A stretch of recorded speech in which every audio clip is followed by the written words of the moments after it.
Hi everybody, it's JoJo, and I'm here to tell a scary, scary story. I have a candle lit, Wicked Apple by Bath & Body Works. Lights down, it's raining outside, it's late at night, and I'm ready to tell a little scary story for you guys. So, this happened Halloween of 1997. So it was a week before Halloween. I remember the Batman movie just came out. The Batman and Robin one, the one with Mr. Freeze and Poison Ivy. So it was October 97. And I wanted to be Mr. Freeze. So I was on the hunt to look for the Mr. Freeze costume. So in the Party City, and I remember I was with my grandparents, because my mom was she was, I think I was just staying with my grandparents for the weekends, because I used to go and sleep over with them just often. And so she was babysitting me or whatever, and she took me to Party City to get my Halloween costume. And I went, and it was like the week before Halloween. I was like 6 or 7. And so my grandma left my grandpa to watch me. My grandpa had Alzheimer's. So he was like he didn't have Alzheimer's, like it wasn't that severe. Like he could watch me. It's just, he wasn't that aware of things. So my grandma went to go find some Halloween decorations for her house. And she said, just told my grandpa, watch me in the costume section while I go pick up my costume. So I don't know what happened. I don't remember this all that well. My grandpa was just wandering up doing his own thing. And I was, picking out my costume. And my grandma was again at the the Halloween decoration section. So this guy came up to me. He was like in his 40s. And he just was like, your grandma's waiting for you outside. And I just was like, what? I'm getting my costume. And at that point, I didn't know where my grandpa went. My grandpa wandered off somewhere. He was supposed to be watching me, but he wandered off somewhere. And he said that my grandma was outside waiting for me, and that she already got my costume. Or she already got what I wanted. At this point, I'm thinking he must have overheard. At the time, of course, I didn't know. But I was just thinking, later on, I'm like, he must have overheard me talking or telling my grandma, I'm getting a costume, or she was they overheard me with my grandparents. So he knew, the most of, I was with my grandparents and I was looking for a costume. So he knew that much.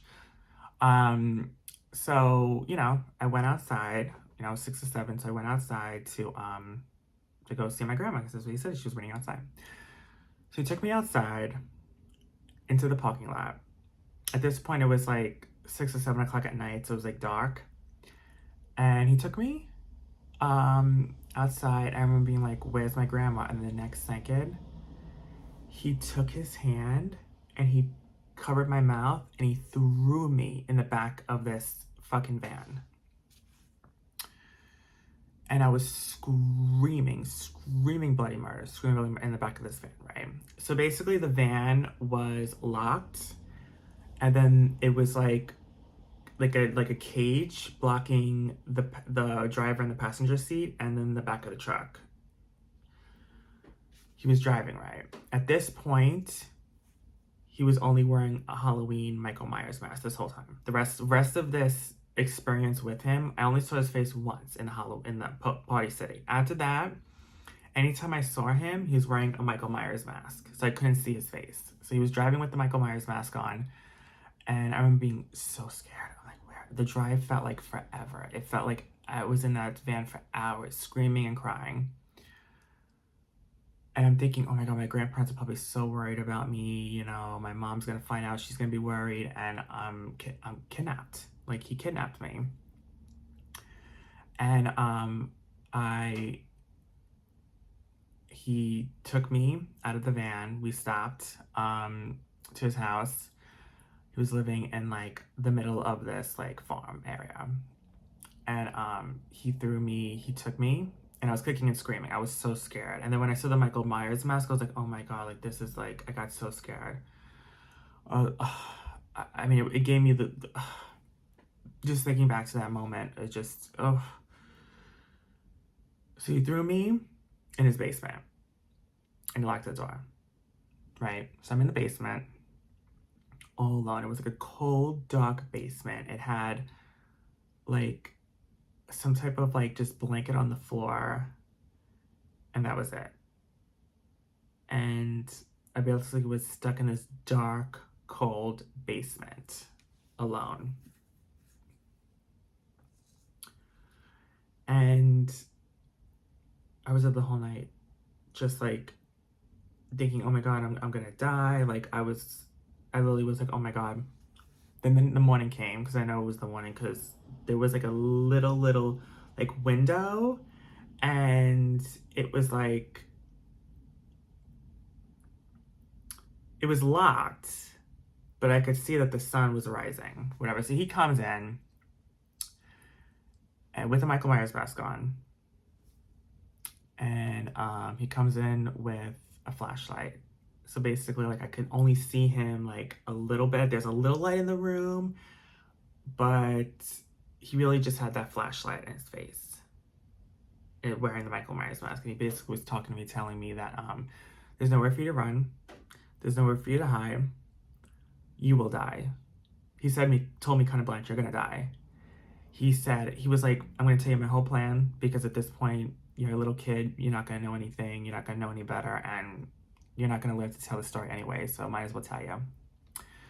So he basically was telling me that on Halloween night, he's gonna get a bunch of kids. I was the first of a few. He was gonna gather a bunch of us, and he was going to sacrifice us and kill us. Because he read in a book that if he sacrifices children on Halloween night, of course this is all a fable, this is all fake and make believe, but the book made him like believe that this was real, and he said that if he sacrifices children, he will live forever, or live for as long as he wants. So this book that he read said to him. I got really scared. I'm like, Halloween night is only a few days away. I'm like, oh my God, like this is scary. So he basically told me, he's like, I'll give you the minimum of what you, peanut butter and jelly sandwiches, whatever, just to keep you alive until Halloween night. So that's what we did. He fed me peanut butter and jelly sandwiches, toast, water. That was it. That was pretty much all I ate for the next couple of days. There was no other children that came. So I'm like, because I know he left, because I heard him leave the house a couple of times in the next couple of days, but I didn't like, he never brought home any children, so I'm thinking like maybe he's looking for other children, but he didn't have any luck. So I'm alone in this dark basement, just counting down my minutes. I'm only 7 years old. I'm like, oh my God, like this is it. Like I'm a goner. I'm dead. And what happened was that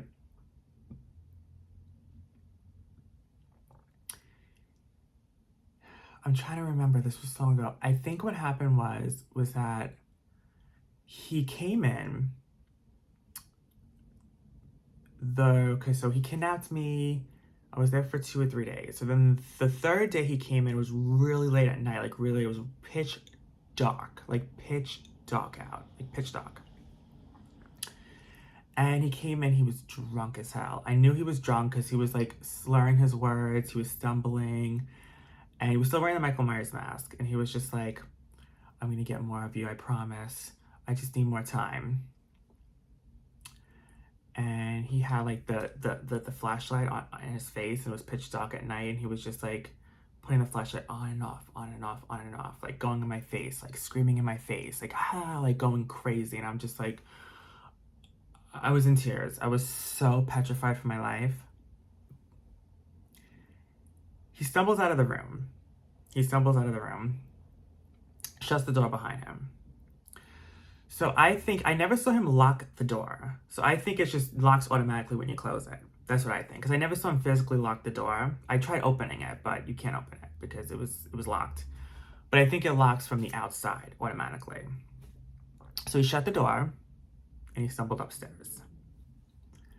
So I'm sitting there and I'm like really scared. I'm like, oh my God. I was thinking like, okay, there's a little window. Like, how am I going to escape, right? Like, can I bash the window somehow? But it was too high up. I couldn't reach it.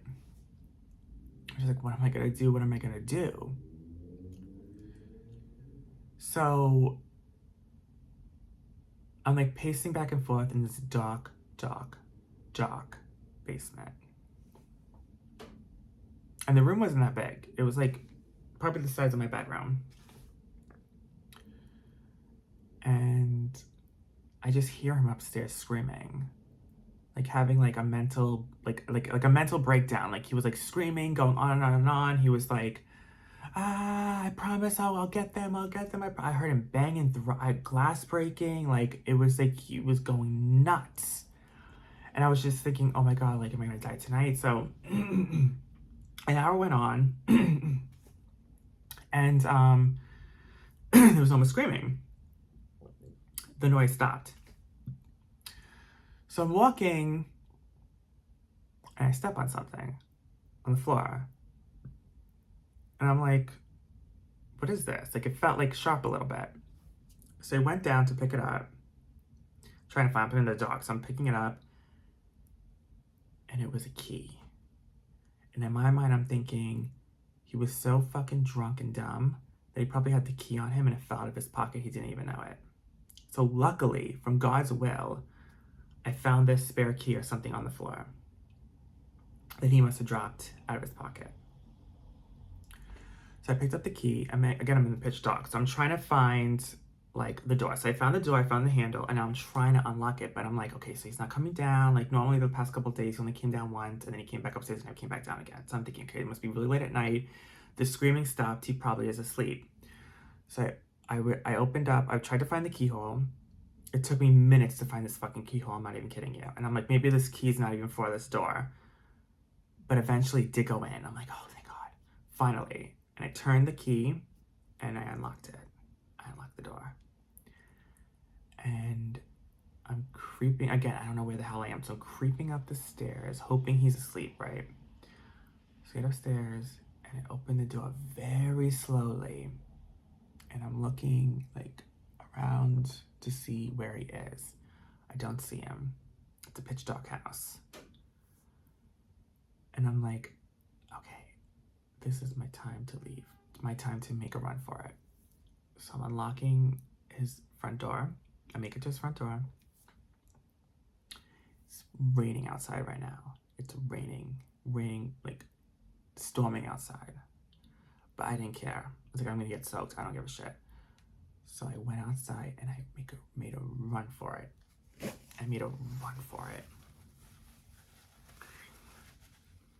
Now, I'm in the middle of nowhere. So I'm running in the freezing cold rain.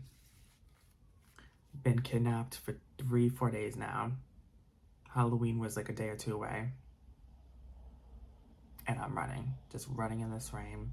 He must be dead asleep, passed out drunk, somewhere in his bedroom, somewhere in his house. So he still doesn't know that I escaped.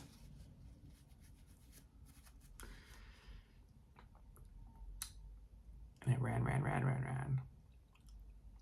Until eventually I got to a highway. And there was this car that was driving by. I'm trying to get their attention, but it's dark, it's rainy, they can't see me. So most cars just drove past me. One car saw me. It was actually a group of like teenage kids. Like it was like these group of teenage kids. Like I remember like they were like probably 19, 20, like probably in college. And I remember one of them screamed out. I was like, oh dude, look, I think there's a kid on the side. Like look at him. Like, oh my God, like pull over. He screamed it out the window. Pulled over. And I'm telling these strange kids, like these teenage kids, I'm like, listen, I was kidnapped in the pouring rain. They bring me into their car. There's like 3 or 4 of them. And I'm like, I'm kidnapped. I was kidnapped. And one kid was like not believe. One of the teenagers weren't believing me. They're like, "Oh no, no, you're kidding. Like, no way you were kidnapped. Like, this is a joke. This is a prank." I'm like, I'm not joking. Like, I'm like, I seriously was kidnapped. Like, I'm in tears. Like, please. And eventually they're like, okay, this kid can't be lying. Like, he's in the middle of nowhere. He must be whatever. So these stupid dumb kids, even though they were dumb and stupid, they saved my life. They drove me to the nearest police station, and that's when I contacted my grandparents, my mom. I heard that they all were like they were like gonna kill themselves. They were so scared. They were like, oh my god, like my grandparents was like, if we didn't find him, they thought I was dead already. They had a police searching for me for days. They thought that I was just gonna come up dead. They really did. But I didn't. I survived. I escaped, and I made it home safe and sound. Um, and I told everyone the story. I told them what I could remember.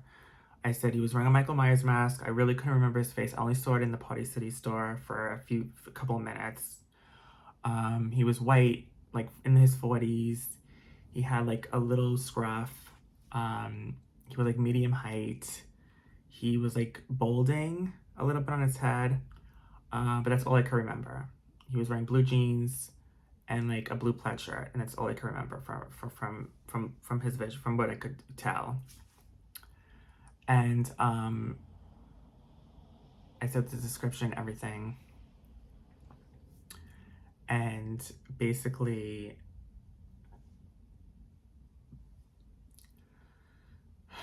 so it's so hard telling the story. It really is. I told him everything. I said I was in this basement. He said he was going to sacrifice all these other children on Halloween night, kidnap everyone else. I was the only one there so far, but he said he was going to kidnap more kids and basically sacrifice us on Halloween night. And he said that you know, he was very drunk and he passed out. I found this random key on the floor, and I unlocked the basement door, and I fled. And it took them weeks to find this guy. So I'm thinking like, oh my God, he's gonna come for me again. Like I was like so scared. They finally found him. And they searched his place. They found him because they checked the cameras in the Party City, the footage, the surveillance cameras, and they saw me. Well, because I had to go to the Party City when I made it home. I had to go to the Party City, and I had to basically watch this video of him kidnapping me out of the Party City. So I'm watching myself and him in the Party City on the surveillance camera, and they're watching it with me. So they see that he's a middle-aged man. They got a good look at his face, and they see me walking out with him. So they found him, and they got him. Like a couple of weeks later, they got him. And unfortunately, it was too late for a couple of the other kids. There was a couple of kids that he did end up kidnapping, and he did kill. He did kill them. It was all over the news. And I was the one that survived. I was the survivor. I got out alive. But those two kids that he kidnapped after me weren't so lucky. And I'm just sad that it took them so long to find this guy, because if it didn't take them so long, they would have got him. But I figured, I was like, it's after Halloween, he probably did get more kids, and that's that. So, but I survived. But that's the story of me when I was kidnapped in 1997. I managed to get my costume, and I did go trick-or-treating that year, but I was so scared. Like my mom had me like, I think she literally had, like, I didn't even walk up to the houses by myself to go trick-or-treating. Like, she had me like attached to the hip. She's like, you are not leaving my sight. She's like, you're not leaving my sight. So yeah, that's the story. I was kidnapped at age 7 or 6, so 6 or 7. And that's the story. Scary. One of the scariest times of my life, getting kidnapped. I thought I wasn't going to see the age of 7 or 8. Like, I really did. I was really scared for my life. I was like, oh my God, this is it. This is it. but I got out alive. So that is my scary story time for today. I hope you guys enjoyed this creepy, scary like story time. It still gives me the goosebumps. It chills me to the bone to this day. I can never go into a party city again without thinking of being kidnapped. Like, he scarred me for life. Yeah, like I can't. I'll never forget those days in that basement. It haunts me to this day. Like, being cold and alone in the dark and knowing that my days were numbered and I was gonna die. Like, it was just such a horrible feeling. And I really thought that it was gonna be the end for me. But anyways, I love you guys so much. I hope you guys enjoyed this video. And I'll see you guys in the next one. Bye.